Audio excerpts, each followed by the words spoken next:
Hi there everybody and welcome to another edition of MouthOff. Today it's a very special edition because it is the James BondCast, all to celebrate the release of No Time to Die that was supposed to be released today and sadly isn't because of the mean coronavirus that is obviously very prevalent in the news at the moment. Joining me today I have some amazing guests. I've got Linda with her red wall.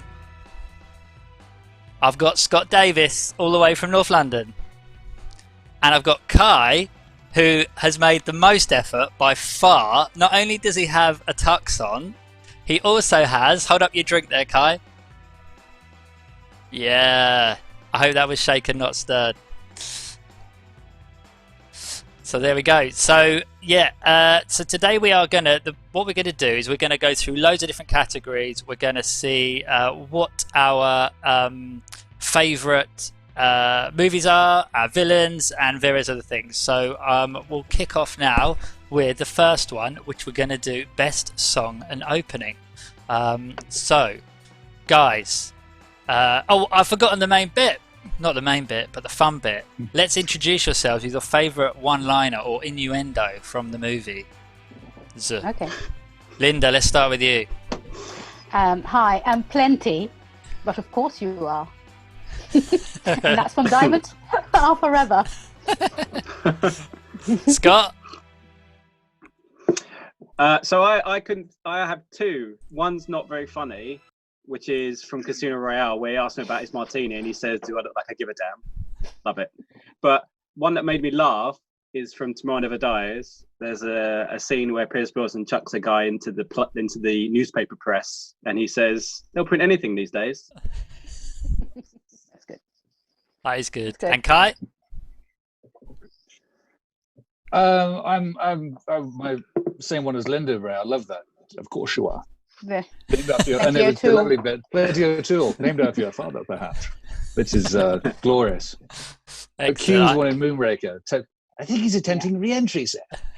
I remember for years, no idea what that meant. Why my parents were laughing in the background. Yeah, I think you're so right. Idea. So I think one of the first ones I got was Pierce Brosnan in The World Is Not Enough. With I thought Christmas only comes once a year, which literally everybody was just like, how did they? But then one of my favourites, A View to a Kill, where Bond is, the name's Bond, James Bond, fire captain. Yeah, and I'm Dick Tracy, and you're still under arrest, which I thought was excellent. Cool. Oh. So let's have a look at our first category, which, as I've already mentioned, is best song and opening. So who wants to go first on their opinion? Go on, Linda. If nobody minds, I have two actually, but my favourite one is the opening for The Spy Who Loves Me, which is Nobody Does It Better by Carly Simons, which I think is the ultimate Bond song. I don't think anything actually comes closer. I don't know what you guys think. And my second one would be The Word Is Not Enough by Garbage. She's my second favourite one. I really like that one. That was going to be my choice, actually. World Is Not Enough by Garbage. Sorry, Dave. No, it's good. It's good that we agree. There we go. There's one tick in the box for The World Is Not Enough. I think when I was that film came out when I was at uni, and so I was a massive Garbage fan. And me too. I remember when they got chosen to be the musicians for that opening track, and I was shocked because they weren't. I mean, in my mind, they weren't a Bond-esque band, but they smashed it for me. Guys? Scott? So I have a couple, but I had to narrow it down. So we'll go through this podcast, so you'll discover how much of a fan of Casino Royale I am. So I love Chris Cornell's song, "You Know My Name" from Casino Royale. Yeah. I think it really, it's a really up tempo, really, really, really cool song. I think it fits the film fantastically well. But in terms of opening sequence, I really like the opening from GoldenEye, which was the first James Bond film I saw in the cinema, which is if memory serves, and I think it's right, when he goes up and goes down the big kind of dam sequence at the beginning, which I believe is the beginning of the movie. Yeah, that's right. Yes. Yeah. and that was I think because that's the first film I saw in the cinema in terms of James Bond. That one has always stuck with me, and it was a good introduction to Pierce Brosnan. So I'd go for those, but I also am a huge fan of the theme tune for License to Kill by Gladys Knight. It's fantastic, so good, so cheesy and so 80s, but it's great. And Gladys Knight's voice is just it's just the best. So those would be my two, but push come to shove, Chris Cornell from Casino Royale is my favourite song by far. Tunage. I'd agree. It's a knockout. Well, the Louis Armstrong one from Majesty's Secret Service, We Have All the Time in the World, is actually it's one of the few Bond tracks that is just a classic song. That could have been Sinatra doing that in the 30s. It's just a timeless, perfect song, I think. But I've got a bit of a soft spot for I do have a soft spot for Live and Let Die as well, which I think all of us secretly have. And also, unofficially, does this count? Did anyone hear the Radiohead version of Spectre? No. I don't think I did. Radiohead were commissioned. They actually did the song, and then at the last minute, I think they changed their mind and went with the Sam Smith thing. It's a very Radioheady song, but it would have been a bit of a game changer. So was it a completely different song? Not the same song Sam Smith wrote, 'cause he wrote that one, didn't he? Oh yeah, that was a completely different song. It's a very sort of Kid A type. There's lots of beats and everything, but it gradually turns into quite a big sweeping Bond song, and it's I think, oh God, why could you use that? That would have been good fun. I think that's my least favorite song, but do any of you have a least favorite one? The Sam Smith one, I really didn't like that. I thought that was really weird. I wasn't a massive fan of it. Yeah, my least favorite one is Madonna.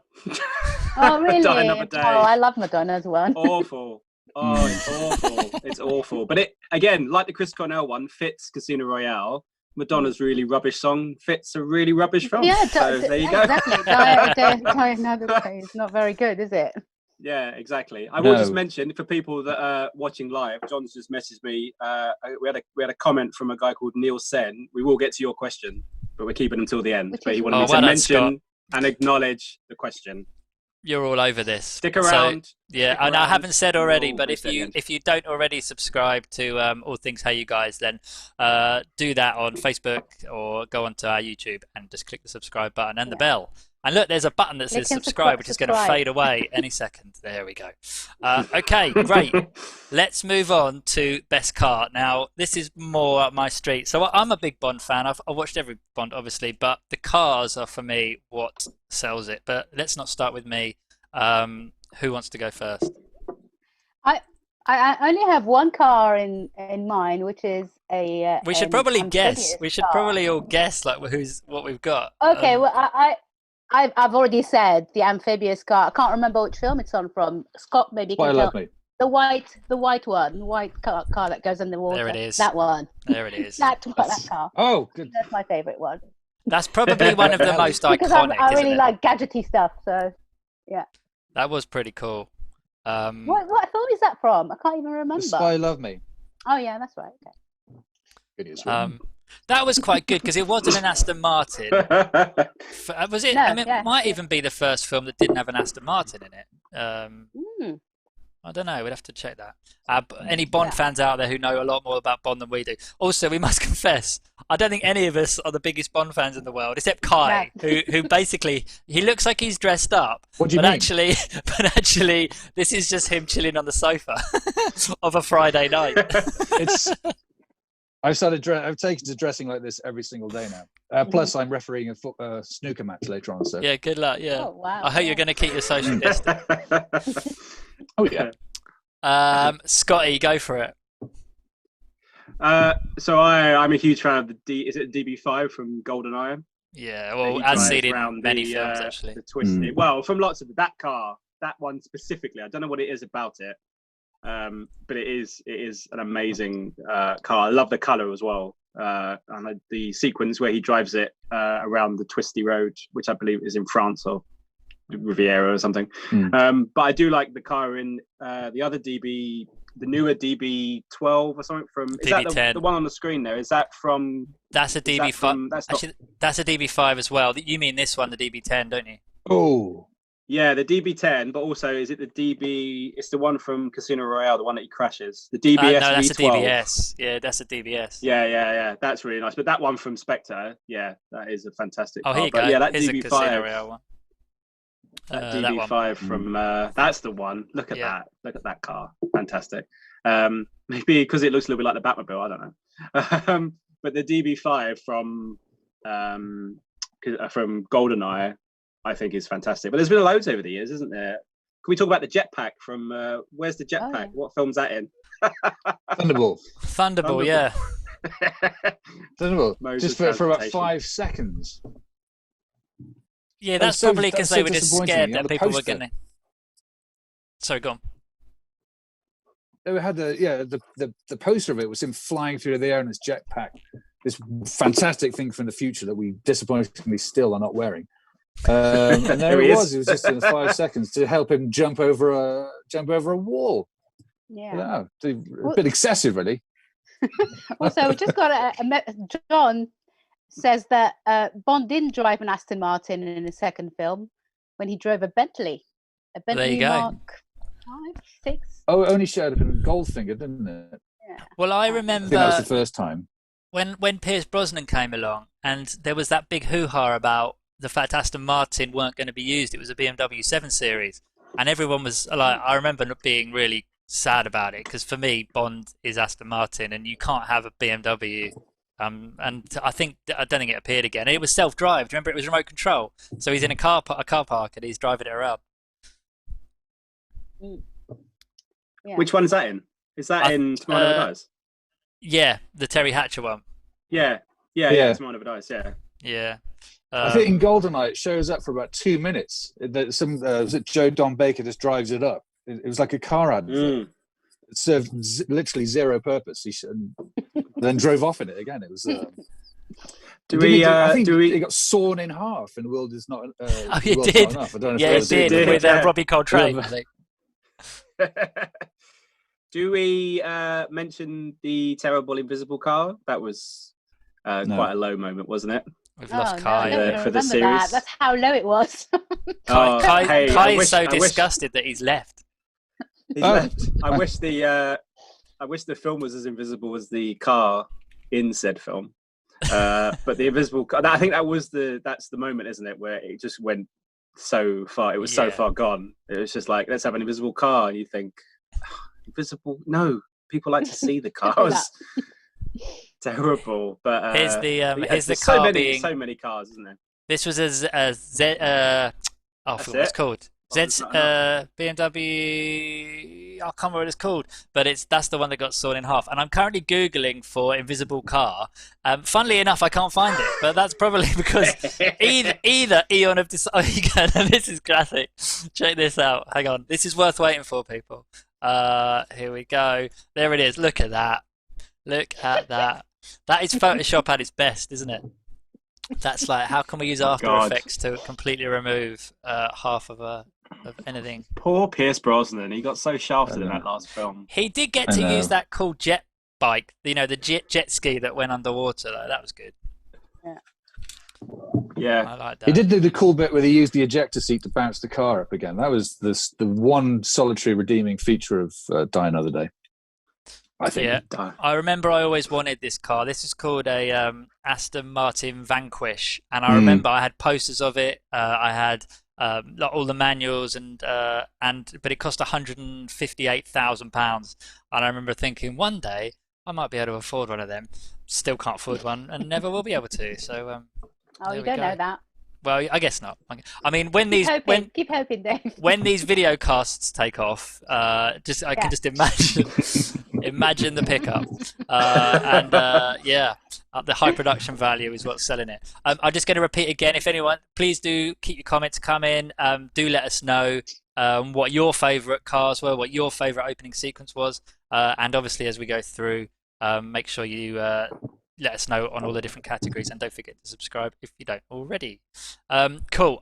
Did everyone say their car? I think. For me, it's the DB5. I just think it's a classic. It's beautiful to look at. Apparently, they're awful to drive. I've never driven one, and they break down every 5 minutes. But they look amazing. It's that massive front grille. That's what it does it for me. I mean, look at that. That's beautiful, isn't it? That is beautiful.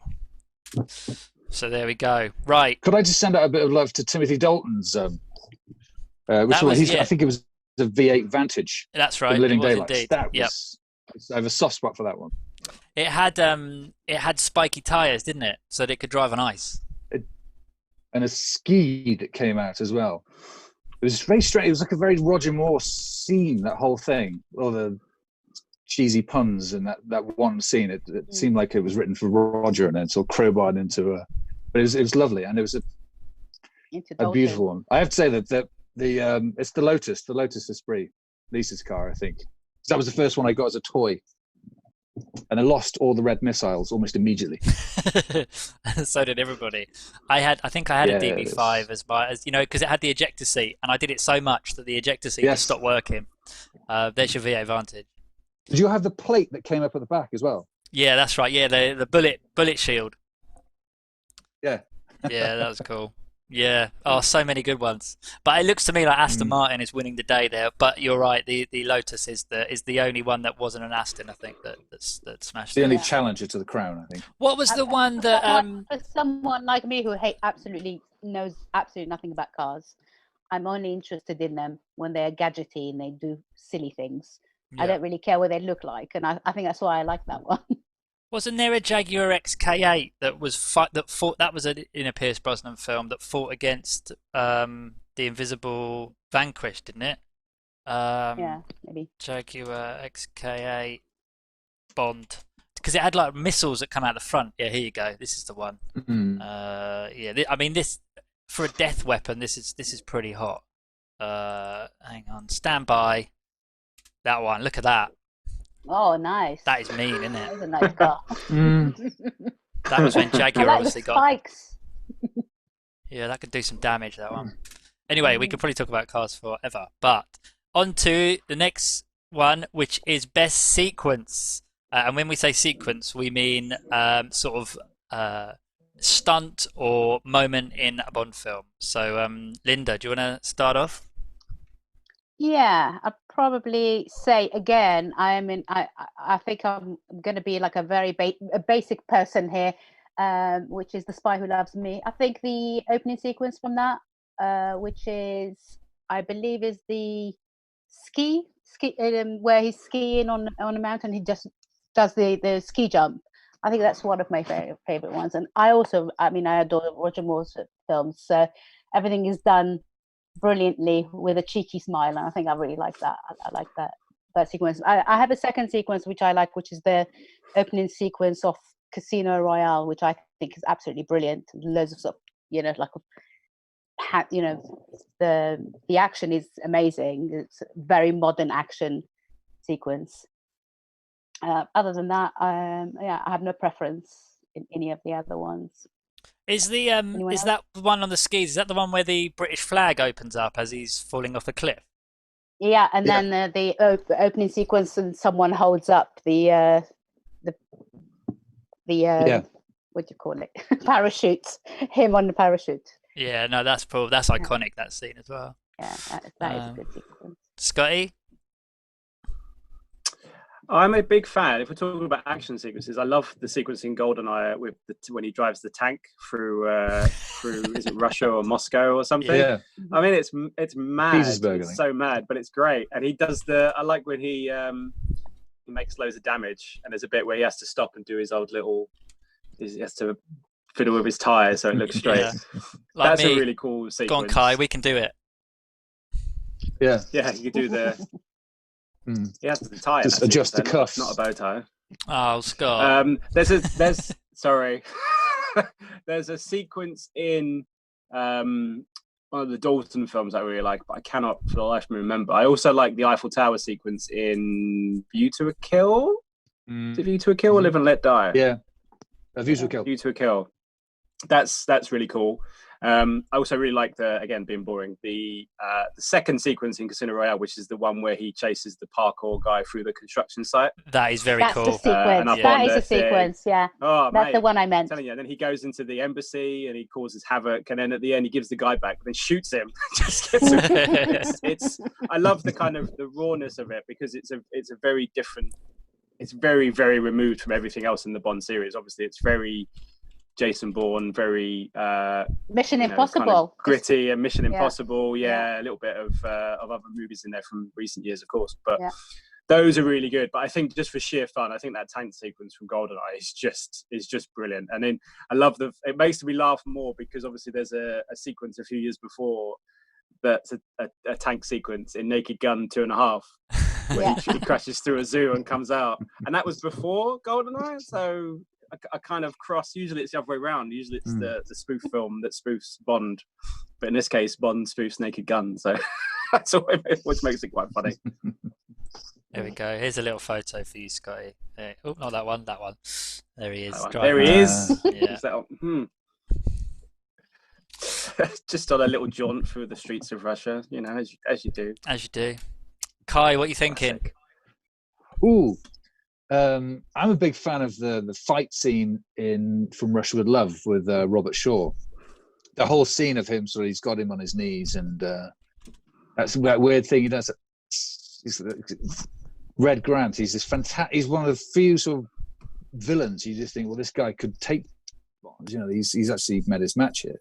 And the fight, the way it's choreographed, the way it's shot, quite a very, very fast cuts, and the whole thing of a very quite confined fight zone.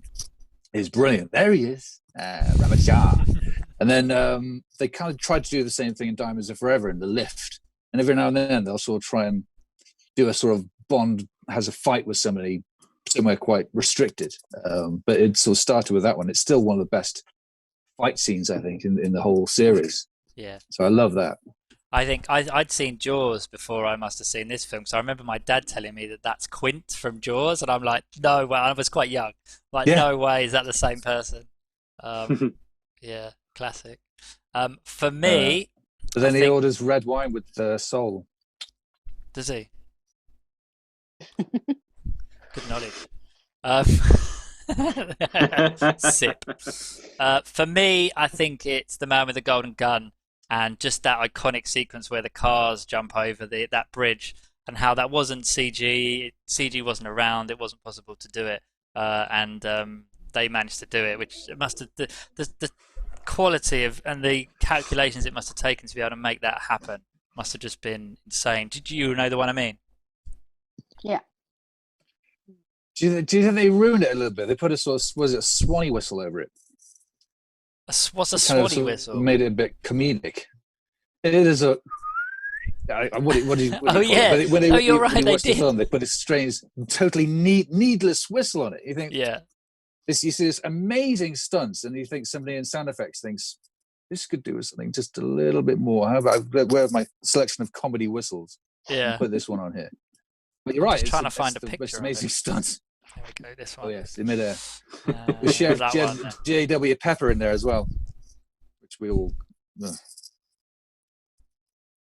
Excellent, cool. Okay, on to the next. And guys, if you're listening and watching us on YouTube and Facebook, make sure you comment and you let us know exactly what you think. What ones are we missing? Obviously, there's too many to count, and we're no doubt missing some absolutely brilliant ones. So do subscribe, do comment, do let us know what you're thinking. So the next category, best villain. Linda, go for it. Wow, again, I'm so predictable. Jaws, obviously. I mean, come on, is there a better villain than Jaws? You almost love him, really, don't you? Like he's become sort of part of the canon of Bond. You think Bond villain, you think Jaws. So I think the reason why he is the best villain is because he's extraordinarily looking, and and apparently that was made of licorice. Absolutely.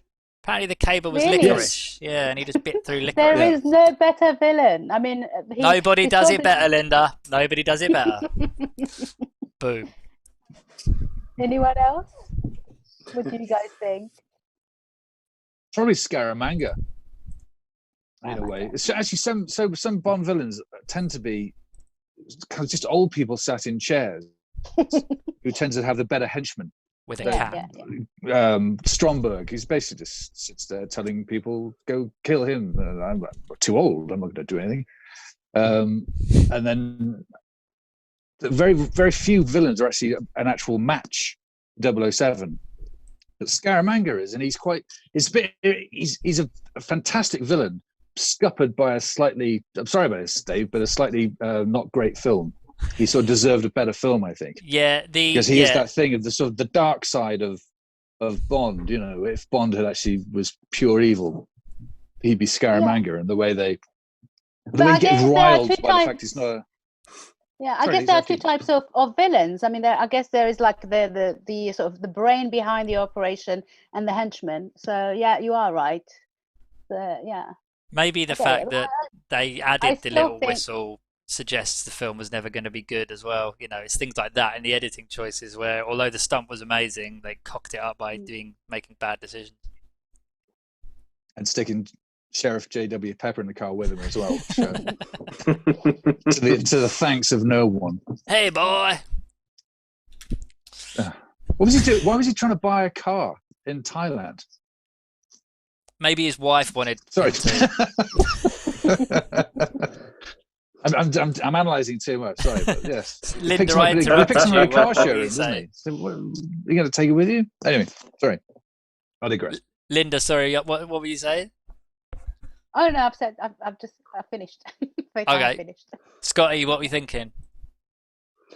Well, there's a couple that are obviously the obvious ones. I was trying to not be obvious and go for some that are a little bit kind of under the radar. One that I really like, and it's a film that I really like, which I think is underrated, and hopefully we'll talk about it as we go on. But Sanchez from License to Kill, I think is a really, really good villain in License to Kill. I think License to Kill is probably the most underrated Bond film. Bit ahead of its time, many would say. I would probably agree with that. I think if License to Kill was released now, it probably would go down a storm. But hey, and he was in Goonies, so straight away. Davi, yeah. Hey, I got a little. You shoehorned that in. There he is. Oh no, I think Robert Davi in License to Kill is great. I think he's fantastic. I think he's a really good foil for Timothy Dalton in that film. There's a couple of others, obviously the big ones, but sounds boring, but I really like Mads Mikkelsen as the Chief. I think he, again, very, very raw, very dark villain that's got a lot of complexity to him, which I think is there he is. Oh man, that dude, he's scary. Look at him, he's scary. He's scary. Guy. He was a good baddie. Yeah, I think the best villains, as with most things, as we know from superhero movies, everything else, and as Kai and you guys have said before, you know, the heroes are as good as their villain. And I think he is such a good counterbalance to Daniel Craig, particularly in that moment in Bond's career, you know, in his first movie. There's periods in that where you think Bond's going to lose, and I think those are the best villains, and I think he does it really well. And you know, Mads Mikkelsen is tremendous, and obviously now he's he's done it a few more times, isn't he? He was amazing as Hannibal Lecter, but I think he was great. I think personally, and this might rub people the wrong way, I think one of the most overrated villains is Javier Bardem in Skyfall. Just putting it out there. Ooh, ouch. Really? Oh, Yeah. No, I disagree. Yeah. No, I don't think he's overrated. I just think I love Javier Bardem. The villain and everything that happens in that movie is just so overblown and so stupid that I just don't think he's a threat at all. Oh yeah, too overstuffed, too ridiculous to be believable. Yeah, I know what you're saying. Yeah, well, there's ridiculous in the best possible way, and then you think about all the things that happen in that movie. When you really sit down and kind of tab them up, you're just like, "What? That just wouldn't happen. It's so silly." Oh, but you've seen the other James Bond films. I'm just checking. Oh, of course, but there's a reason why they're so silly, don't you think? You know. Yeah. But yeah, I think it's very. I'm not a fan of Skyfall anyway. I'm in a minority, I know that, but I'm not a huge fan of Skyfall. But I don't think you are. I don't think you are in a minority. Oh, really? I mean, I really like it, but I think loads of people really can't stand that film for some reason. Yeah, I think there's a lot of. Well, we'll probably talk about it we'll talk about it now. Let's talk about it now. I think the success of Skyfall has overshadowed Spectre and the new one. I think because it mainly because it broke $1 billion, it changed a lot for the producers. It changed a lot of the scope of the movie. I mean, it was essentially a superhero movie in many ways, in the sense that it took the amount of money that only those kind of movies do, aside from Fast and Furious. But again, it's a big action movie, you know. So I think the shadow of that has been over the last two movies, particularly. And obviously, this last one, they've tried to, with No Time to Die, tried very hard to make sure they got the tone right and to make sure they hit all the notes that make it do $1 billion, which is what they're hoping with this one, being as it's Craig's last one. But this is why they've pushed it back, isn't it? They know it's worth. So. Yeah, well, we've not seen it. But, you know, I was going to see it later. Yeah, I've got my tickets booked. What's going on? We're going out. Yeah, you will honour these tickets. Yeah. Pressed against the window of Cineworld. Yeah. Hello. But this is a contract. Indeed. But I think the fact that it did $1 billion has obviously changed Bond quite considerably, and they're obviously having to. It comes with a lot more pressure, doesn't it? It's like with superhero movies, and you know, when you have a movie that's really successful, when you come to do a sequel, there's a lot more pressure that comes from that, you know. And I think that's why Spectre was a little bit not rushed, but very bloated and very, you know, they were really quick to get it out and very keen to hit the $1 billion again, which they didn't do, but. I'm going off on a tangent, but I'll stop now. But bringing it back to what you were talking about, Le Chiffre or Sanchez are my favourite two villains, I think. Kai. And also, we've got a message from John saying, John says, Skyfall, Roger Deakins, therefore is brilliant. So there you go. None of us can argue with that. Therefore it is amazing, not brilliant. And we've also had John... Good. It did look good. John has also sent through a message from a comment from, where's it gone? Mark Griffiths, who says, other small places that Bond could have a fight in are a phone box, a passport booth, a department store changing room, which I think are all very correct. Kai, and hi Mark. Kai, have you told us your favourite villain yet? I don't think you have. I was a Scaramanga man. Yeah, you have. Oh, you did already. Shows I wasn't even listening. I agree very much with Scott's point about Sanchez. He's a proper, you know, he's a major threat, that guy, to Bond, but also the complexity of him, the suaveness and the sort of his if he makes a promise, he keeps to it. He's very loyal and all that stuff. So he's very, very interesting. And then Christopher Walken, because he's Christopher Walken. Yeah, that's you need. Him and Grace Jones and Dolph Lundgren, isn't it? In that one, Dolph Lundgren, yeah, for a microsecond. Dolph Lundgren's in a Bond film. I don't remember that. Yeah, he's one of his. He's only in the widescreen versions. I think if you watch the pan and scan, he's been cut out. Yeah, yeah. He was going out with Grace. He was going out with Grace Jones at the time. That's why he's in it. And I think it was just before he did Rocky and before he did Master of the Universe, I think. Yes. Wowzers. There you go. Well, he's one of our heroes, right, Scott? Right. Genius, man. So for me, now I think I grew up watching Live and Let Die and the Roger Moore films, and for me, it was this guy. For me, he was my original Blofeld, even though he wasn't the original Blofeld, I don't believe. Was he? You can correct me. He's the first one you see. Is he? He's mentioned before. For the other three films, you see his hand and the cat. Yeah, it was the iconic cat. I mean, I watched these with my friend Stephen on sort of before school. I used to go over because his mum used to take us to school, and we used to watch like 15 minutes of them every time. And so for me, we just watched those films over and over again. So it was him for me. So I think it's not because he was better or worse than anyone else. It's just because that was the one that that was one of the first I ever saw. So still the best for me, original and the best. Brill. Right. Should we move on to another category? Oh, Scott's got something. Go on, Scott. Well, I was going to say, you know what we didn't put in our list was best Bond woman, best Bond girl. Yeah, we didn't. Because someone's just mentioned on the things here about I presume because we're talking about villains, and she is technically a villain, not a Bond girl, is Famke Janssen as Xena Onatopp in GoldenEye. But yeah, have we got a favorite Bond girl? Does anyone have their favorite Bond girl? Yeah. You must have had one when you were growing up, surely. Yeah, I'm not really terribly into the sort of idea of a Bond girl. I think for the first 10 or 15 films, probably, it was all about, you know, what kind of sexist stuff they can throw at whoever is the love interest in the movie, and I have a big problem with that.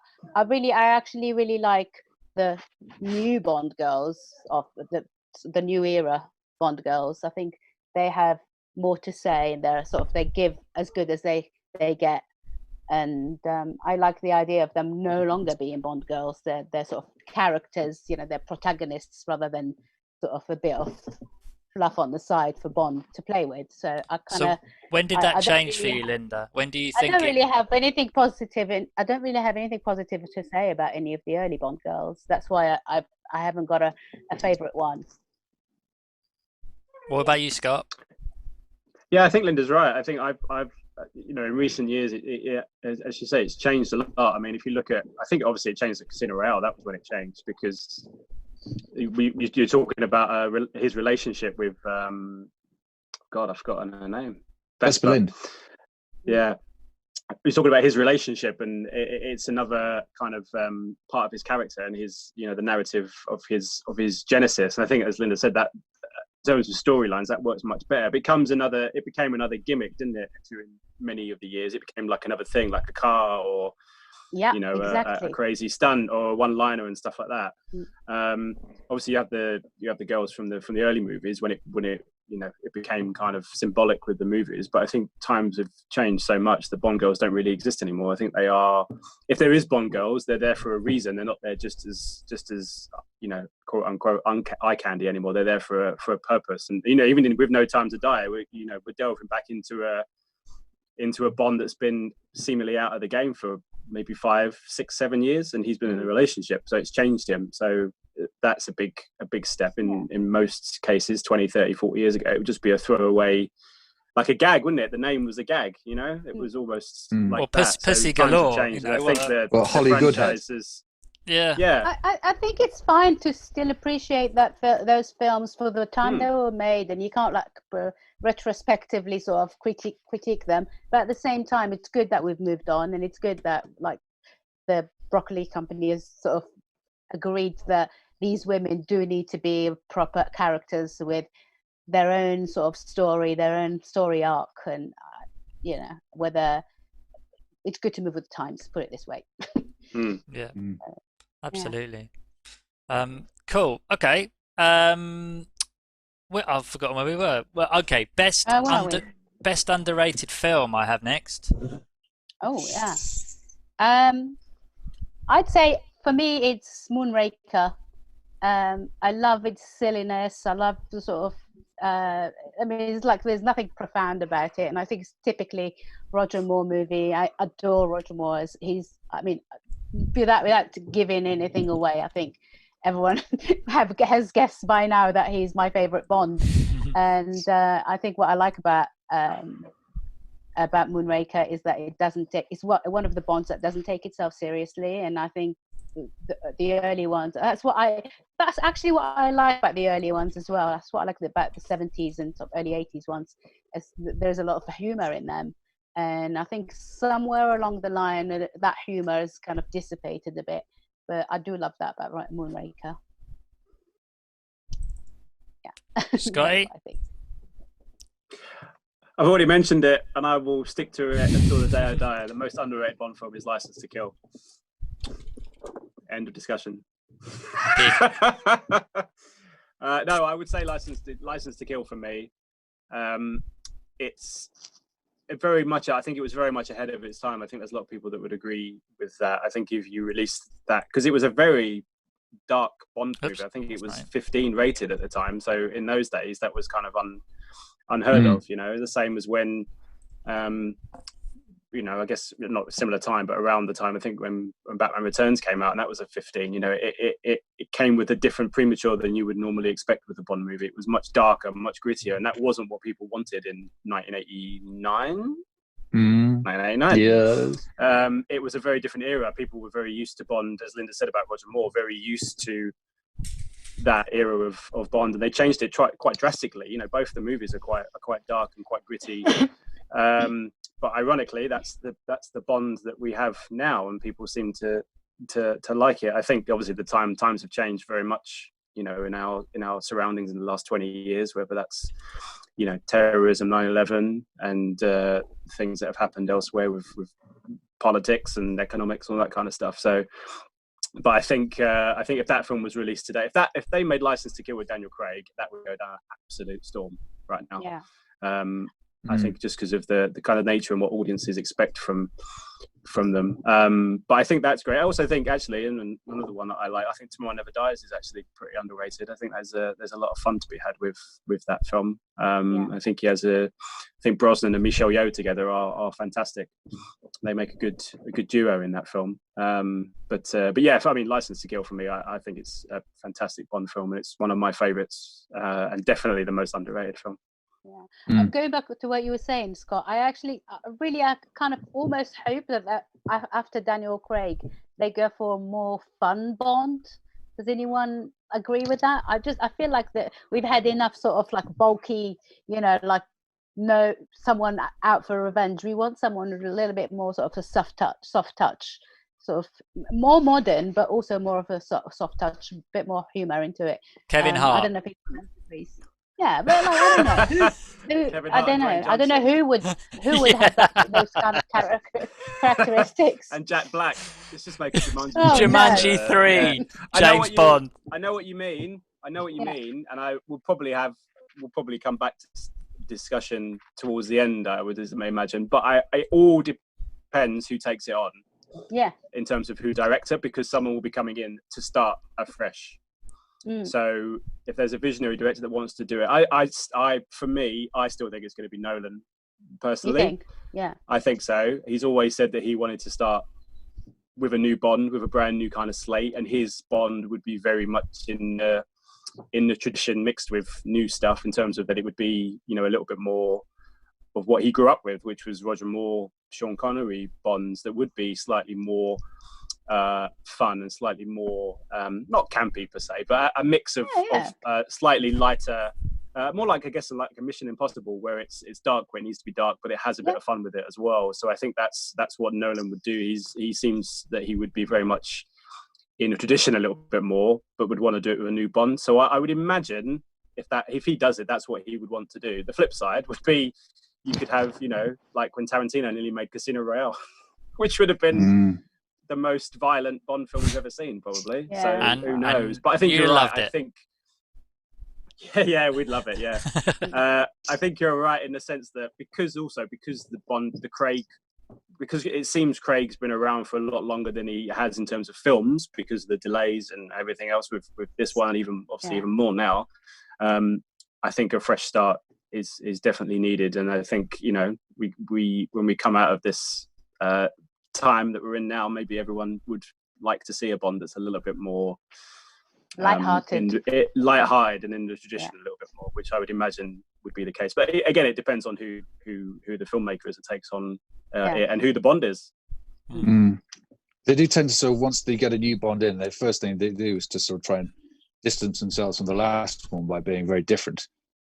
Like Roger Moore from Connery, and Dalton suddenly becoming the opposite of Roger Moore. Pierce was a sort of mix of both, wasn't he? He was sort of a little... It was serious but fun. Yeah. Yeah, but he was certainly... He didn't have Dalton's kind of piercing stare and sort of darkness and stuff. He was a quipper. Yeah, the quips returned. Dalton can never do the quips. He was fluffed. Yeah. I like that. Yeah, he was, You could tell that they were being forced on him. Yeah. He got the boot. The boot. Whatever. Kai, I don't think we've heard yours yet. Sadly, mine's the same as Scott's. I think that's okay. That's a good thing. License to Kill is a knockout, and it works. The set pieces in that film are extraordinary. The bit with the where he sort of harpoons the sky plane and ends up water skiing behind it, and much like the Commodore 64 game that I had, and the only game I think I ever finished. But then the truck chase at the end is very pre-CGI. It's just, so much of that film is astonishing. The only thing that lets it down a little bit is the Michael Kamen score, which kind of makes it seem so much like a Lethal Weapon, Die Hard. It kind of, you remember it as almost like a Joel Silver James Bond, because it's just exactly like the same music used in Lethal Weapon. I've just found your Commodore 64 image. There it is. I had a Commodore 64, but I never had that game. I can still remember the noise it made when you hit those barrels. What noise did it make? That was fantastic. You go up through that gate. The chopper drops you off first, I think, and you got to hide behind the barrels. And God, it was awful. For anyone who doesn't know what a Commodore 64 is, get on Google, all you millennials out there. To be honest, it was a bit like an Xbox One, but in 1985. Yeah. I could not explain this. And the best thing is, these graphics were amazing, weren't they, Kai? Amazing. We couldn't believe our eyes. Look at it, and it moved. How is this happening with just a massive chunky joystick? I can make this. Yeah, I had one and I loved it. You can get them on eBay, but they're really expensive now because there's so little of them around. What, Commodore 64s or the games? I've still got the games. No, have you? Oh, okay. Yeah, no, the actual consoles cost a fortune. I'm just going to go. John's been texting in and sent me some stuff. He didn't know something, but I haven't clicked the link yet. Yeah, we already said about Skyfall. Neil Sen says Mayday from A View to a Kill is the best henchman / person. I mean, when she rolls in at the end on that massive bomb, that's pretty cool. That is good. That might be one of my favourites as well. Again, because that's the film I watched so many times. And then we've got Eva Green is great. Iconic, wasn't she? She was great. Eva Green is great, which I agree with. I think probably all of us do. Kim Basinger, not in brackets, not a real Bond film, but you know. And Daniela Bianchi from Russia with Love. And most underrated from Neil Sen says Never Say Never Again. Which, well, I mean... It's not a Bond movie. But steady on. Kai's about to lose it. Let's not. Yeah, let's not get into trouble here. No, we get in trouble. So, guys, if you're watching, we'll start a fight. Yeah, start a fight. If you're watching and you're joining us, the hate mail.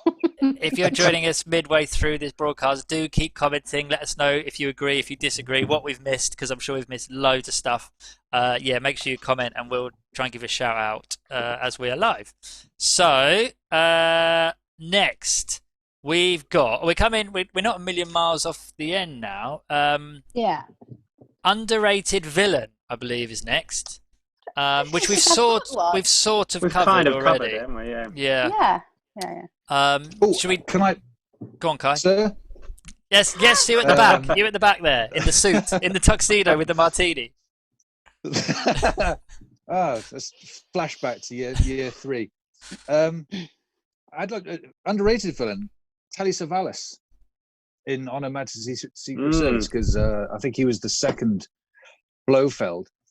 But because he's Telly Savalas, you sort of think, oh, the Kojak guy. But his performance in that, he's actually the only Blofeld, apart from Christoph Waltz, who was a genuine threat.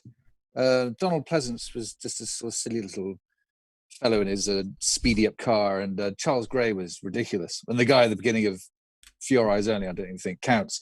But Telly Savalas was ruthless, sophisticated, very elegant, and you kind of watch that.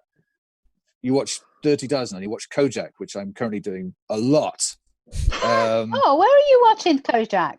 Because I would love to watch Kojak.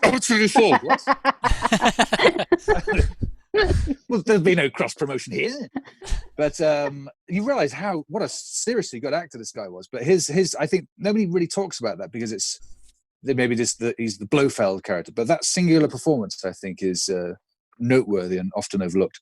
Yeah, I think that film does get overlooked because it's the George Lazenby film. People think, well, it's it was but actually, you're right. There was a lot of set pieces like that toboggan sequence, the stunt sequence, which I mean, to this day, I remember watching it now, thinking, did he die or not? As he's got, he's stuck in a tree. Yeah. But that whole sequence where I think I might be wrong in saying, but I think somebody died making that stunt sequence, doing it on the toboggan run. I'll have to check that out, or maybe John, can you look it up if you're listening in and check it out? But I think that's true. Before we get sued. Yeah. But I mean, you're right. And the iconic scene up in Switzerland on that tower where they're all living, that's just beautiful place. And the whole set pieces they used for that film were magical, I thought.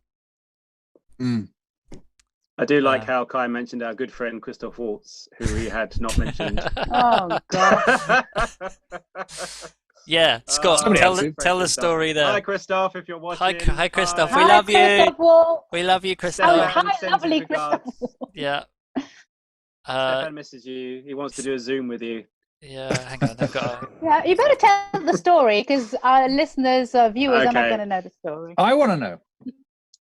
Okay, well, Stefan's not here. Let's tell the story. So, Christoph I'll see Waltz whilst probably... you're talking, I'll see if I can find a little clip of it. You see if you can find it. So Christoph Waltz, fantastic actor. That's not us taking anything away from him. His acting talents, double Oscar winner, etc., etc. And he's quite a good Blofeld as well. Give him his dues. He's a decent villain in a semi-decent Bond film. So, but yeah, he is.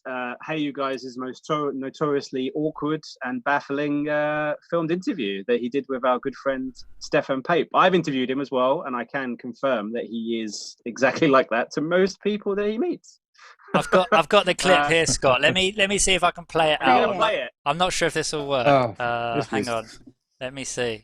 Enthusiasm about these fantastic people could probably interfere easier with my decision than some healthy skepticism. We'll just play a bit of this. But what's it like seeing this on the big screen? Because it is one of those movies where I imagine so much of it comes to life in post-production, where a lot of the effects are put in. I mean, I guess what you were shooting when you were on set was obviously quite different to what we sort of see on the screen. In a sense, a lot of these, obviously the effects, I imagine there's quite a few motion captures and sort of green. Yeah, but the motion was there. The capture is their problem. The motion is our problem. It must be amazing seeing it all come together. I mean, when you see. Yeah. No, but why I'm saying that is that what we do is what we do, no matter what. And what they capture then is their problem, and especially what they do with the captured data. That's insane.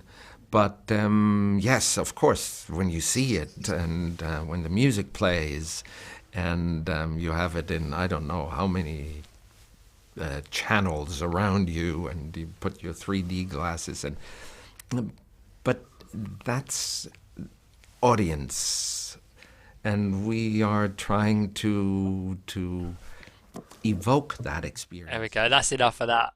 If you want to see the full thing, it gets more painful, to be honest. It gets worse. It gets a lot worse. Yeah. Poor Stefan did a very good job. At the beginning. The best Which bit bit? of that interview is actually Which the bit? first bit. Right at the beginning, Stefan asks him a question and he says, "No chance." Okay, hang on. I've got it here. Let me play it and see. Oh, Stefan. Character and how he fits into this world. No chance. Go see the movie. I can explain why I refuse. Painful. Check it out. It's on our YouTube. Poor Stefan. Yeah. Anyway, we love you, Christoph. Yeah, we love you. We do. Maybe next time I'll show the Stefan interview with Donald Sutherland, which is equally as bad from even longer ago.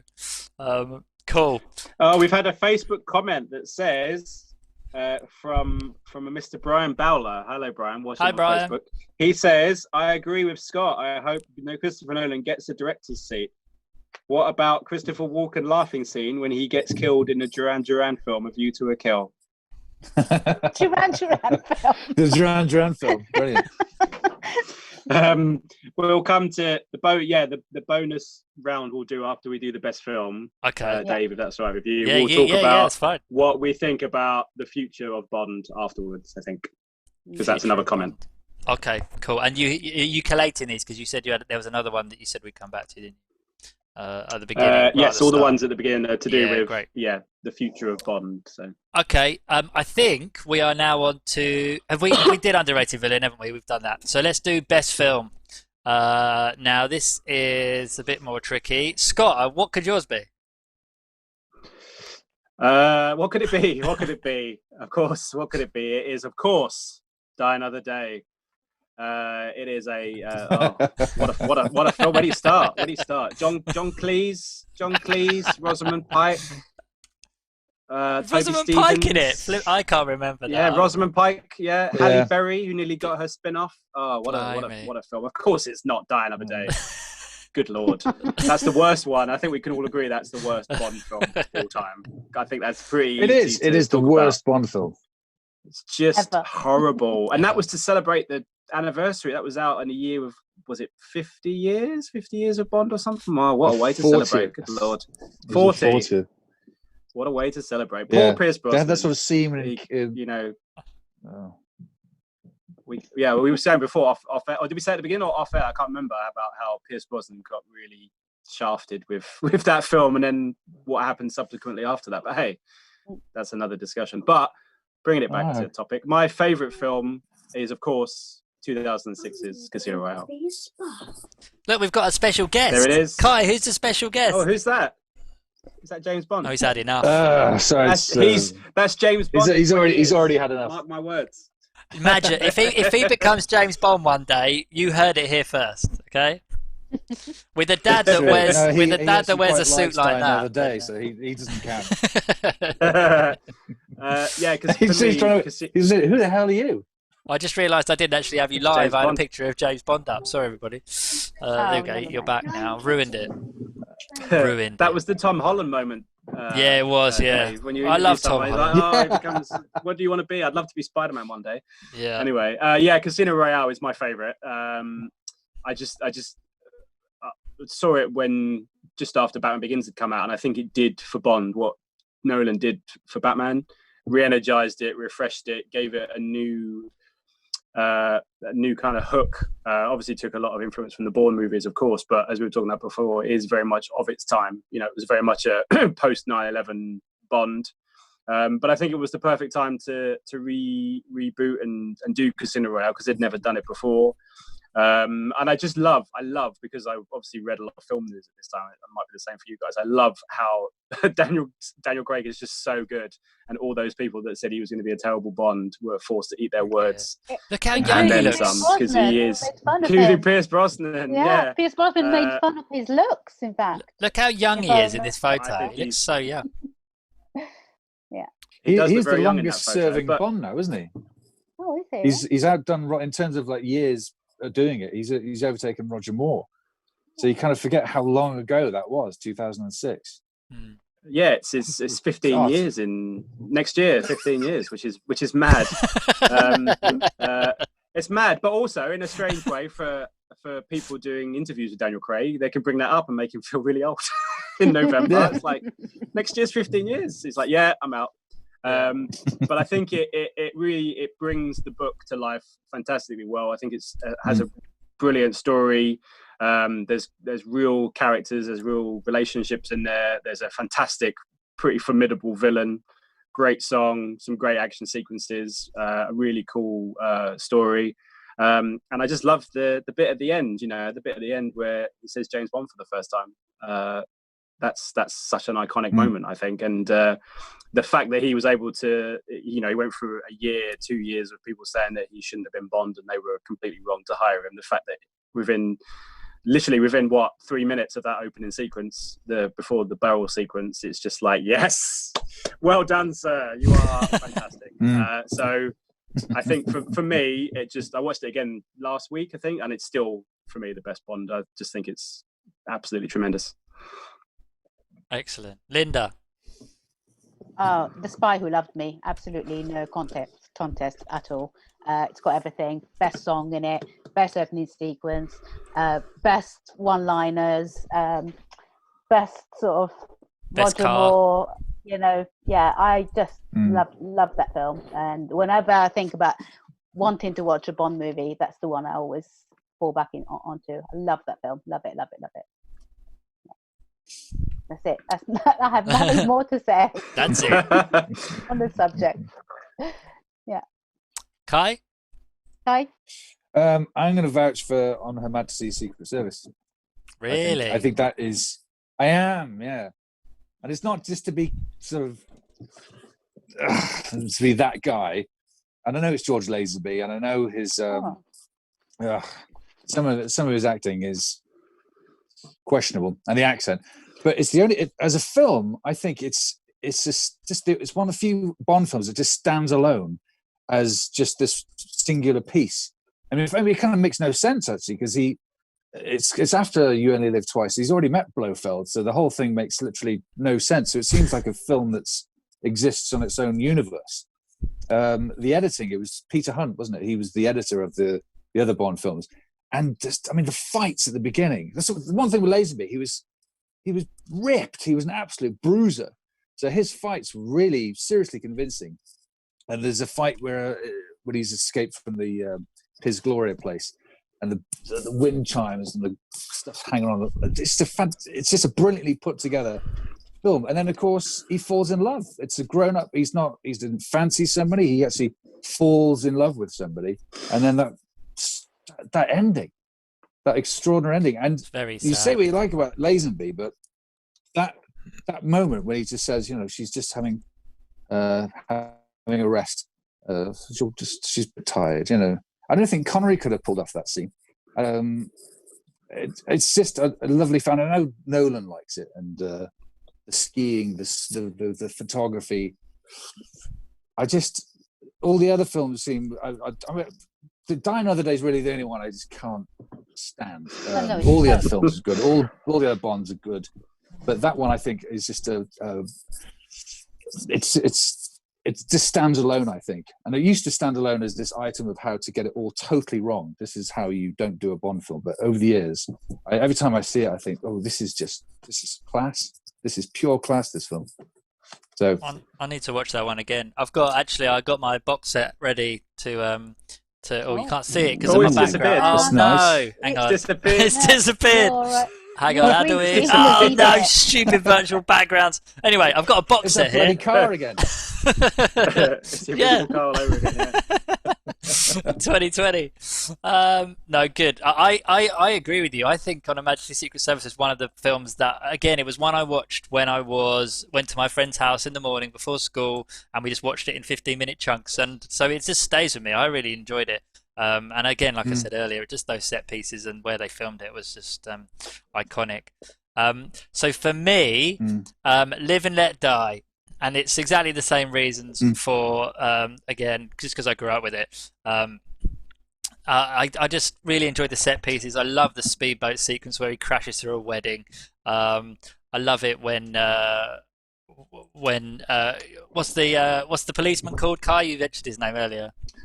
J.W. Pepper. Yeah, I mean, I know it's silly, but I saw that as a kid, and for me, that was everything I needed. It was fun, it was silly, it was enjoyable, and I haven't seen a James Bond film other than the Daniel Craig ones for quite a while, but I remember sort of blitzing them where I watched, one a day or for a month or so, and it stuck with me as just a really fun film, and I really enjoyed it to this day. So I was really pleased when I watched it back that it still brought back the memories that I had when I watched it as a kid, which I think, let's face it, is what movies are all about. It's just the memories you have from them. It's not necessarily the good or the bad film. It's the memories that you had, who you saw it with, where you saw it, when you saw it, etc., etc. So that's why we love movies, and that is why we do Hey You Guys. Exactly. We remember the ones that were... Yeah, go on, Kai. Sorry, after you, Lisa. Yeah, go on. I was going to say, just related to what you were saying then, Dave, the fact that one of the reasons we all love these films is because we saw them when we were kids. They're not, I was saying this to somebody the other day, there are no toys anymore. I'm sure I had an Octopussy saw yo-yo. Do you remember that? No. I definitely had a watch. It was a fucking brutal thing that these children were playing with. I definitely had a watch. I remember you sent off Monster Munch tokens, and you got a watch that played the thing. But the toys was it this? Hang on, I think I've got a picture here. Did you find one? I think so. Have you got Let me see. Is it this? Have you found the toy? Find the toy one. Look at that! How brilliant! He's getting your mate to lie down on the floor. Right, catch this. I'm going to cut you in half. But they're not kids' films anymore. That's the thing. And do you think, I mean, going back to what you were saying, Lisa, about maybe it being a bit more fun next time, do you kind of rue the fact that there hasn't really been a kids' Bond film since A View to a Kill, really?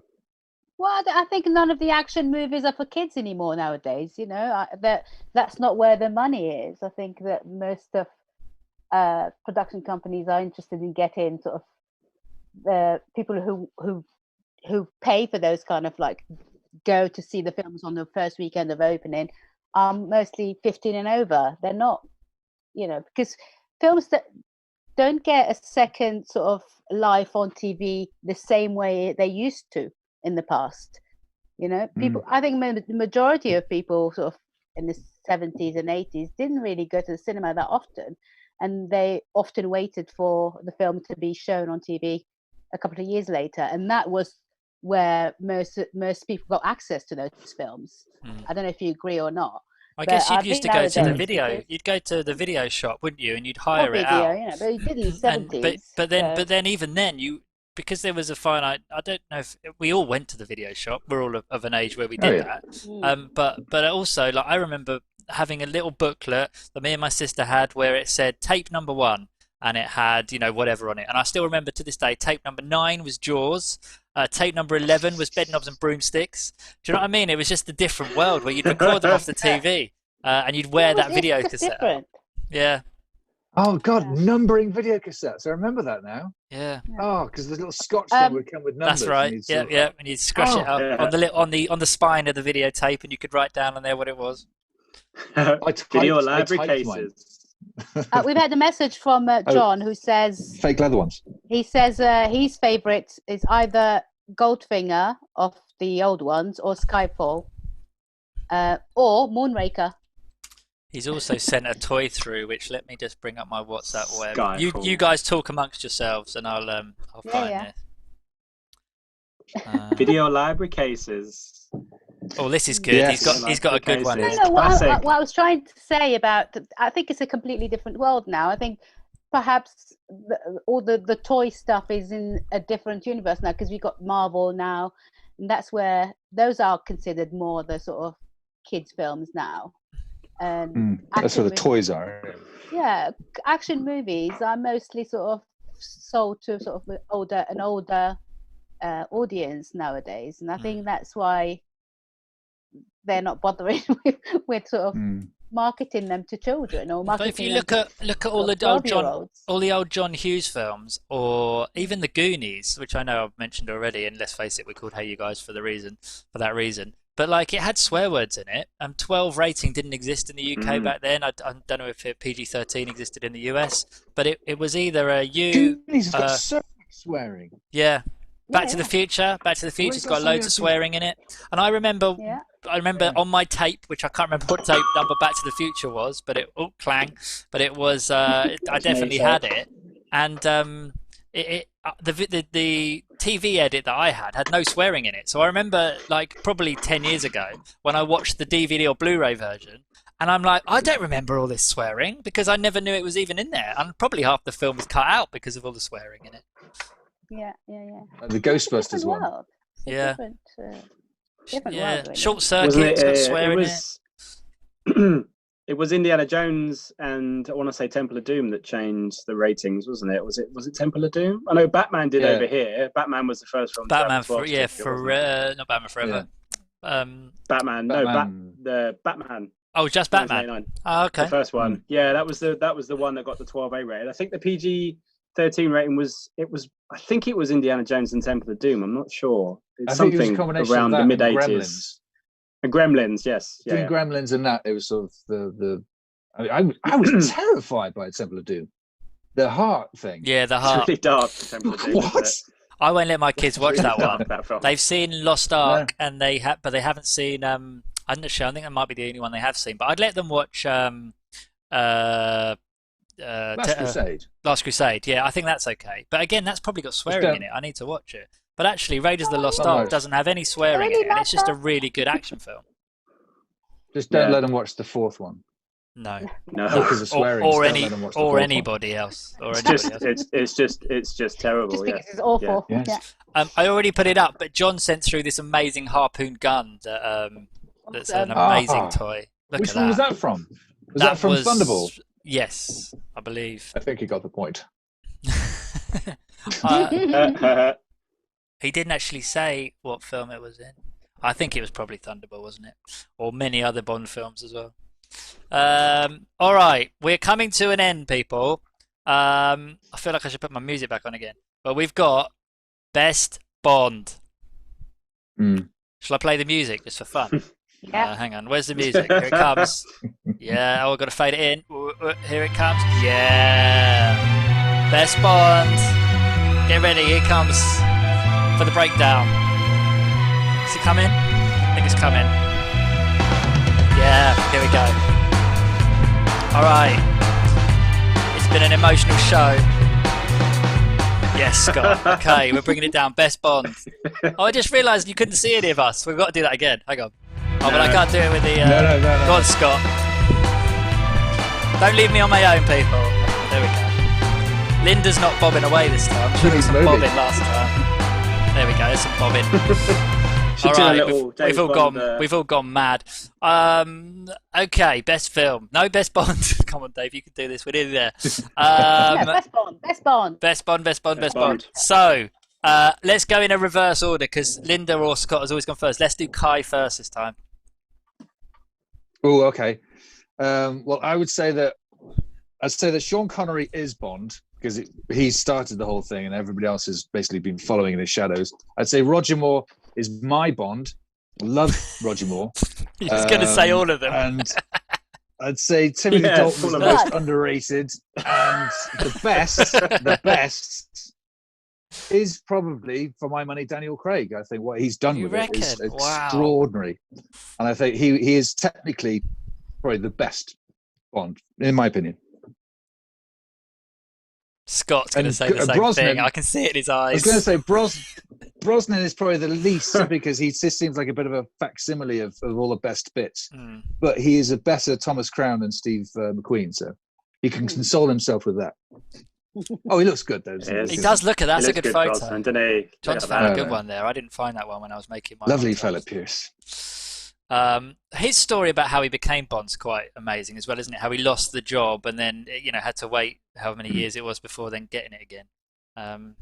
It's a nice story about how he became Bond. Okay, do I even bother with Scott?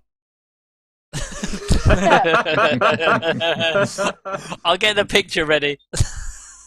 Yeah. Get the picture ready. My favourite Bond is Peter Sellers in Casino Royale. Well, as Kai said, my Bond is Pierce Brosnan because he was the first Bond that I saw and the first movies that I saw. But the best Bond, I'll wait for you to put the picture up and then I'll come back.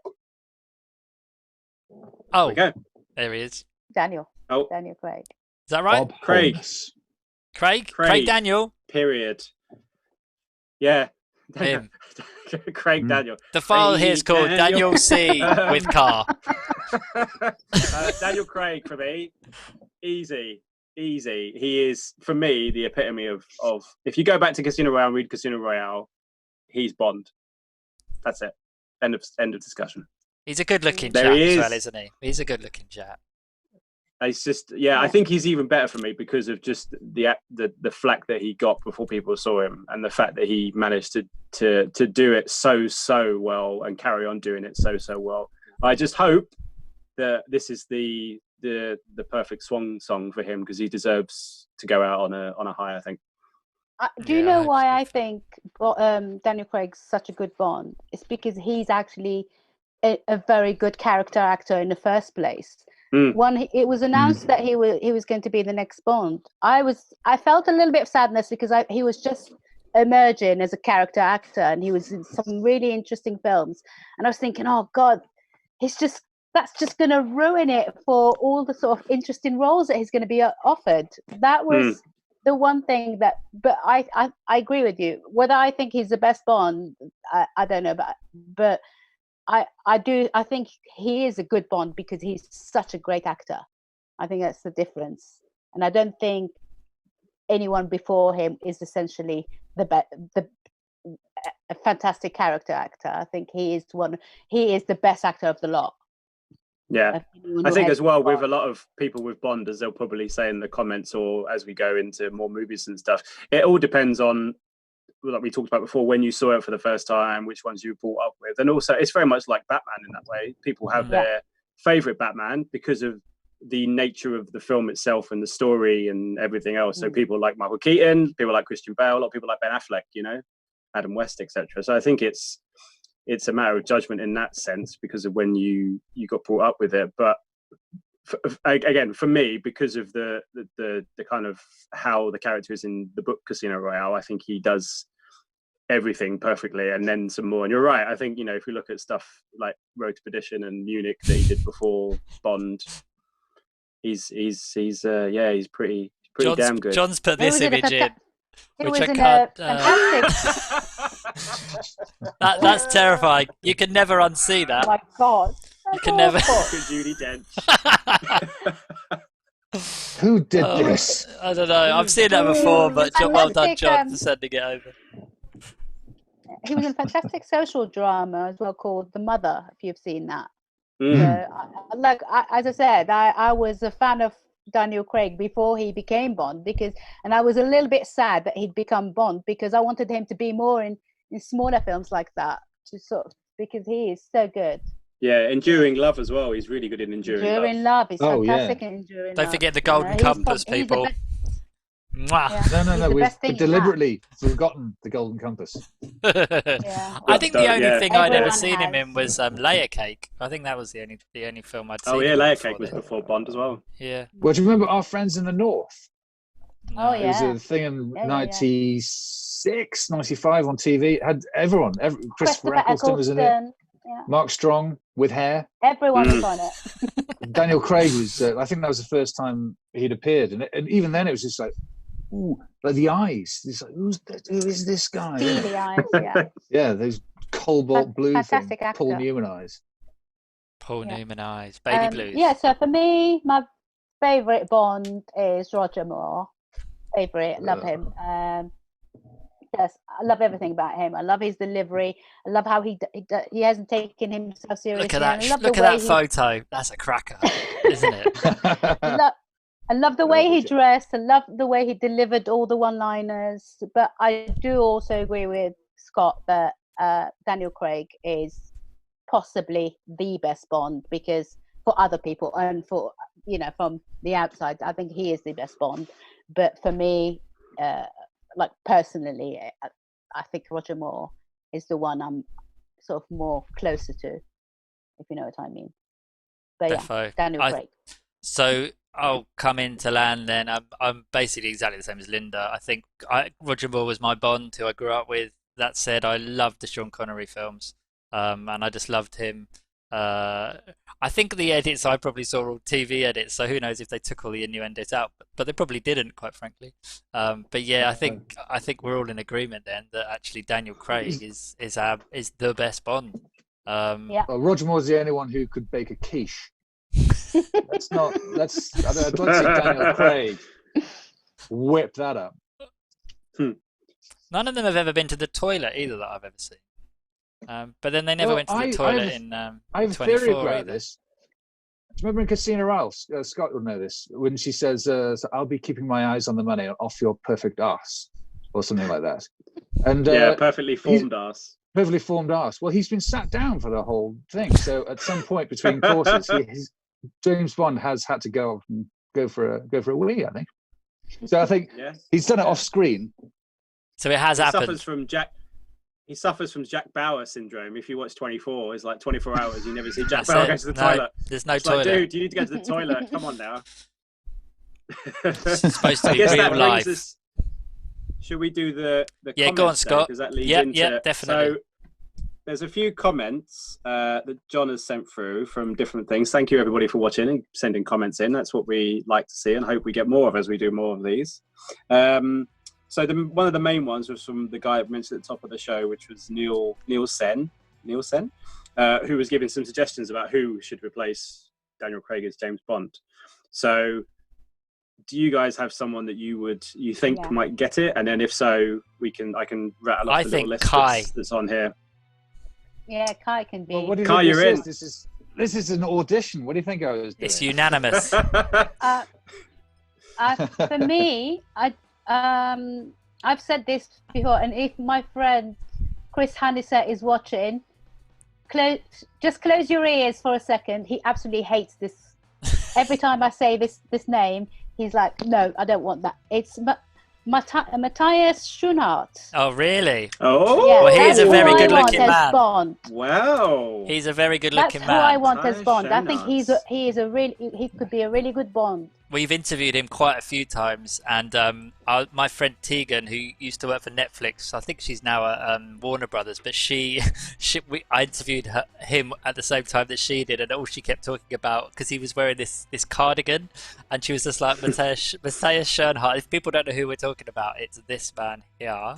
That's Matthias Schoenaerts. He was wearing this cardigan as well, and she was just like, he's in a cardigan, and it was sort of this sheepskin, beautiful white as well. Anyway, Tegan, if you're watching, Matthias for Bond. He's very good looking. He is very good looking. He's very good looking. Yeah, no, I can see that. And he's a good actor as well. Yeah. He's got good heritage. He's been in an awful lot of stuff. Yeah. I've been saying this for the last 5 years. Nobody listens to me, though. We're listening, Linda. Every word. Okay. Listening now, yeah, listening What now. do you guys reckon? Oh, Kai. I don't know. I haven't seen the guy. I used to think Aidan Turner would be quite good. Oh. He's on the Aidan list Turner. that the guy sent in. I think he's on always the been list. on the list, Of isn't the, he? yeah, the guy. What- So the yeah, couple what- that the what did guy they sent say? in on the suggestions was Aidan Turner, who's in Poldark. Yeah. I believe. Yeah. You see the Yeah. guy in Poldark? He is Poldark, Yeah. isn't he? He is Poldark. Handsome in devil. Poldark. I think he was in The Hobbit as well. Wasn't he one of the... Yeah, I think he's in. Oh, was he in the Hobbit? I think he No, was. he was in some vampire thing on BBC Three okay. a few years ago. What was that called? Yeah, he was a Someone, werewolf, someone wasn't he? in the comments will tell me. The Tell us in vampire- the is comments. that, what's that show? Yeah, that show. What was that No, he is. called? He's in The Hobbit. He's definitely in The Hobbit. Yeah, look. Oh, is he? He is in the Okay. Hobbit. Yeah, see, Okay. you telling me I'm wrong. There he is. Look, he's there. Okay. Oh, I mean, yeah. Yes, yeah. if he's not Martin Freeman, I don't really domain. He's the Hobbit. So yeah, he said Aidan Turner, Theo James, who I think Yeah, he needs some work because they can Divergent. don't they? he's So, doing a lot of theatre, isn't he now? my and stuff friend like that. Lara's a massive fan of Theo James. Yeah, he got a bit shafted, did he, Theo James, when the Divergent thing? Yeah, it all kinda went Pete tanked. Tong. That was his big thing, wasn't it? And the other one, which is a name that's been mentioned a lot, this is the guy's suggestion, is of course Mr. Henry Cavill of Superman fame. Oh. No Ooh. way. Now, because Henry Cavill, so originally, if the story is true, Henry Cavill was the other person that got down to the last Being two human, with Daniel yes. Craig. Being human, that's it. Being human, That's the that's one. the Yeah.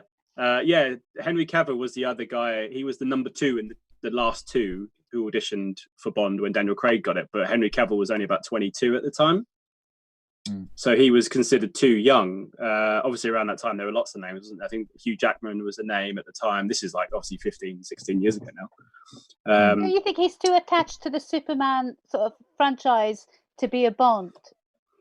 Potentially, Like, yes. too But associated? I think because he got a bit of a short shrift as Superman, I think he might. Different to say if we were talking about say Christopher Reeve, for example, it would be a bit different in that context. I think Henry Cavill's a little more removed from Superman now than he was when say they were looking to cast Bond 6-7 years ago. Obviously, it would be there was always that unwritten rule, wasn't there, that if you were Batman you couldn't be Bond, or if you were Superman you couldn't be Bond. But I don't know. See, I always thought over the years, and he's probably too old now, but I always thought Christian Bale would have been the perfect James Bond when he did American Psycho, that era of Christian, before he was Batman. He would have been great as James Bond, I thought. But there's obviously lots of names. I've got the little list here. There's Tom Hiddleston, obviously. There's Idris Elba, Richard Madden, Cillian Murphy, Riz Ahmed, John Boyega, Tom Hardy.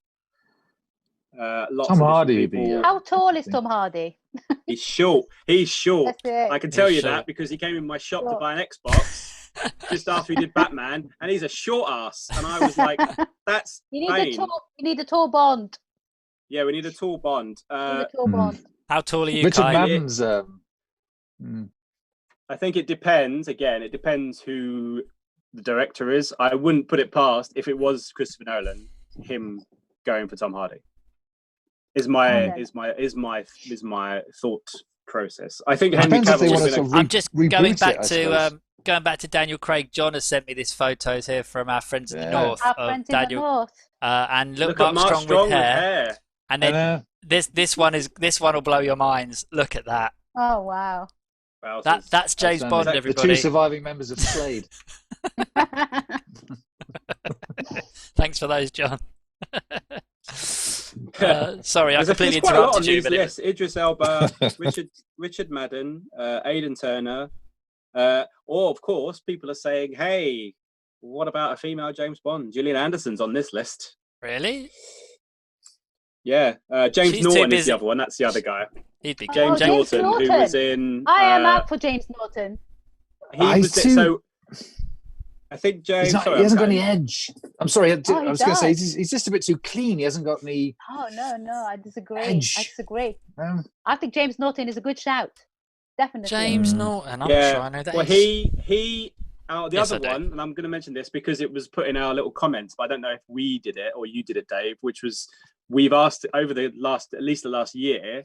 We've asked a couple of people who were in the link for Bond if they would play Bond. One of which was James Norton, and he was a bit evasive. The other one, which is getting a bit of traction, is Henry Golding, Oh, mm, okay. and he was very obviously. They can't really talk about it, obviously, but we're only mentioning him because I think it was Stefan that interviewed him asked about the questions, and Yeah. I think everybody of a certain age. Everyone who's always British says is they're being flattered to asked. be even in the mix, aren't they? So. Yeah. I think if I was picking now, I don't know if he's slightly too old now, but Dave's gone. We've annoyed him. Sorry, I'm back. I had to Easily turn the done. light on. Oh, he had to turn the light on. That's what I did, right by my head. I think Henry Cavill would be a good James Bond. I think he can take him a lot more seriously now after the last Mission Impossible film. I think that changed the perception of him as stacked for a start, but also just very, very, very charismatic. He was better than that. I think he's been in anything. I'm not seeing I it. just think he's attached to too many franchises to be a Bond. to be Yeah, I honest agree. with you. He's got I really Witcher do. money now, hasn't he? Witcher money. Yeah, and The Witcher, I can't see him as Bond. Well, I think we need someone who's not been in too many big franchises, too big sort of action movies. Go on. So I'm just jumping in. Sorry, I just read online that apparently Ladbrokes, this was a day or two ago. Oh, this was yesterday. Apparently there's been quite an upsurge for Sam Heughan as the next James Bond. Sam Heughan. Sam Heughan is this guy. Oh, that guy. Oh. I don't know who he is. Oh. So he No, is I in didn't. He's the main lead man guy in Outlander. The man, Oh, lead yeah. man, the man Okay. guy, lead man guy. Him. He's the lead man guy in Outlander. Yeah, he's in Alright. Outlander. He was in he's in Bloodshot, which I watched the other day, which is awful. Is that any good? And Okay. he was yeah, in thought so. The Spy Who Dumped me. Well, Dumped Me. Yes, I'd forgot the title because that's also a terrible film. He is maybe going to become the new bookie's favourites. It's strange. It's strange, isn't it? Go on, then. Sam Claflin. oh yeah. Lovely I guy. like Sam Claflin. Lovely Claflin, guy. Did you see the last series of Peaky Blinders? He was playing Mosley. Yeah, Mosley. he's excellent. in that. Mosley. But what serious charisma on the guy, and he's I think he's taken his cheekbones to be sharpened somewhere. He's he looked very, very. I thought watching that. I thought A very this guy nice could- chap. I interviewed him for Yes. HeyUGuys a few years Yeah, ago. I think we've remember. spoken Yeah, he to is him lovely. probably a dozen times. Nice guy. And his Yeah. wife's lovely as well. She was in the lovely. most recent Transformers film. Yeah. Before Bumblebee. Yeah, he would be quite good. He's Or, got the something. chops to do it, I'm sure. There's a couple of people like off kilter that are on that list. Like people like Andrew Garfield is on that list. He's a little bit kind of off kilter, isn't he? A little bit different. I guess it depends on who does it. I still think Nolan's going to do it because I think the timing is right now because they're going to reboot it in 3-4 years maybe, because they're never too precious about the soft reboots, are they? They can do them a couple of years later without having to worry about too much. And the fact that I think with a year now delayed, I think with a year but they've now got a year or however long it is before they actually release the film they could even start the next one before this one's even come out, because we have got that extra time now, and that is if we're allowed out of the house anytime soon, I guess. I think if it goes that way, I think Nolan has always said that he would want to start it with a new person and a new story, quote unquote new story. And I think because of the fact that he would be a little bit more in the tradition and would be a little bit more towards, as Kai said earlier, about his love of Majesty's Secret Service, that perhaps now is the time to do that. Because the worst case they could be if because I don't think Nolan would make a bad Bond film. I think he'd make a great Bond film. Definitely. But it depends on A, who the Bond is, and B, most of these things, if it doesn't work, they could just make another film with the same actor and still get away with doing something more like a Daniel Craig movie or something like that. But I'm like Linda, I would like to see it go back to the tradition slightly and be a little bit more on the fun side, because we've seen the down and dirty Bond. And I think when we come out of all of this madness in the next couple of months or however long, I think the world would quite like to see a slightly softer, not softer like that, but a James Bond that's not as gritty and shaky cam as Daniel Craig's ones have been. So I think it depends. Yeah, but we love if I was a betting man, we love those films. Yeah. We just want something more like something different. Nice. It's time to sort of move on. Yeah, it's the same with I mentioned with like Batman and Superman and stuff. We always like to see slight variations on the law and all that kind of stuff. So I think with Bond, it's time for something slightly different. And I think if I was a betting man, I'd probably put my money on Nolan doing it rather than any of the hundreds of actors that it probably is. It probably would be none of these people. It would be someone I'm wondering if it's just someone we've never heard of before. Like you looked at not Dunkirk. What's it called? What's it called? Jack Lowden. Jack Lowden. Jack Lowden, 1917. 1917. Thanks, Linda. Had a mind blank. But you look at those two. Neither of them are mega names. I mean, they're both. You'd heard of them both before, but they were not nobodies either. They were very. Whoever thought they could pull that off? And what a film! Yeah, both of them. Jack Lowden he was in Fire of My Family and Mary Queen of Scots. He would be really good as Bond. Yeah. But also George McKay. I don't know if he's slightly too young, but he has the chops. He's proven it, hasn't he? In 1917, he was fantastic in that film. Yeah. Who knows? George McKay, definitely. I agree. Linda's George McKay. Here we go. All right, guys. We've been going an hour and a half, if you can believe it or not. Who knew? God. Yeah. So, I've been holding a mobile phone in my hands for an hour and a half. It's like, Kai, thanks for dressing up. I think you win the award for the best dressed. Although I did put my dicky belt Bravo. on. Although last minute. I'm off to wait on at the Savoy now. I'll see you later. Keep your social distance. Has anyone got any closing remarks they want to make about all things Bond? It will be sad when we finally get to see the final Daniel Craig movie. It's sad that he's not going to do it anymore, and it's a shame that with all the delays and everything, he didn't get one more film. But I think after the last one was such a huge undertaking. I think wasn't his quote that he would rather slit his wrists than do another James Bond film at the time, which I think he said in the heat of the moment. But these movies are now, particularly, I mean, they probably were back in the day, of course they were, but they're huge movies. And for him, the amount of training that he has to go, he's with these movies for 2-3 years, isn't he? So it's a huge chunk of his life. And I think it's one of those now, like with people who play characters for a long time, after a while you just think it's time to go now. So I'm pleased for him that it's ending, and I think he's been trying to get out of it for years. I don't think he wanted to do the last for him, for his own mental health. With limited he doesn't want to do this anymore. He just wants to go and do more fun things. And you saw him in Knives Out. He was fantastic. Had such fun in Knives Out. He just absolutely having the time of his life. and I just want him to do more things like that, you know. And the Soderbergh movie a few years ago, what was that called? Where he's Logan Lucky. He's so good in that film. He is so good in that film.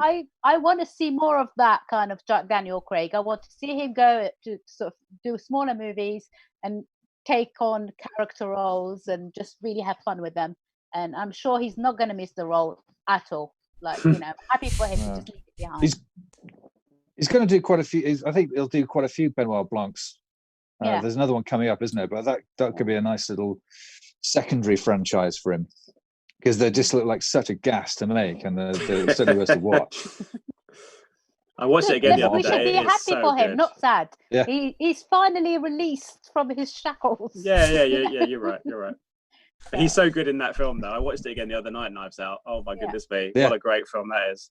But you're right. He's got another franchise, but a franchise that he doesn't really have to like train for. He can just turn up and do his dodgy Texan accent or whatever it is. But I saying that, I think you're right. I think it's part of him is quite happy to be out of it, and he's had a really good run, hasn't he? Let's be honest. Yeah, exactly. Cool. Well, there we go. I think that's everything James Bond done and dusted. Do let us know in the comments whether or not you agree with our analysis, what we missed, what we should be including if ever we do this thing again. Obviously, let us know in the comments if you'd like to see more of these things. Do subscribe, and thanks to all the guys for joining me this evening. On a Friday night, although let's face it, it's Friday, but who knew that it was Friday? It could be Saturday, Monday, I don't really know. Could be any day. Could be any day. It's like Inception in the world now. There's no time. There's nothing. Time is irrelevant. Time is irrelevant. It's only midday as well. Or is it? Who knows? Time for another one. All right, guys, thanks so much. Do subscribe, comment, and we'll see you on the next Mouth Off. Take care. Bye. Thank you very much.